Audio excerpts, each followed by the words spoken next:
கிறிஸ்துவுக்குள் அன்பானவர்களே, உங்களை சந்திப்பதில் மகிழ்ச்சி அடைகிறேன். எபிரேயர் 13:15.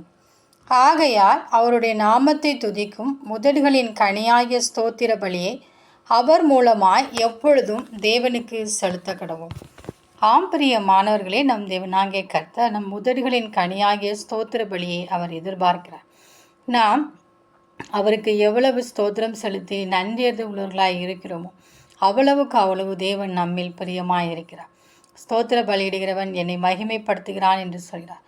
எனவே நாம் ஒவ்வொரு நாளும் தேவன் நமக்கு செய்த நன்மைகளுக்காகவும் கிருபைகளுக்காகவும் அவருடைய ஈவுகளுக்காகவும் நாம் ஸ்தோத்தரிக்கும் போதும் தேவனாகிய கர்த்தர் அதில் பிரியப்பட்டு நமக்கு நன்மை செய்ய அவர் கடந்து வருகிறார். அவர் துதிகளில் பிரியப்படுகிற தேவன். நாம் எப்படி துதிக்கிறோம், எவ்வாறு துதிக்கிறோம் என்பதை அவர் கவனித்து கொண்டே இருக்கிறார். எனவே முறுமுறுப்பில்லாமல் நாம் நம் தேவனாகிய கர்த்தரை துதித்து ஸ்தோத்திரித்து நம் தேவனாகிய கர்த்தரத்தில் எப்பொழுதும் சேர கடவோம்.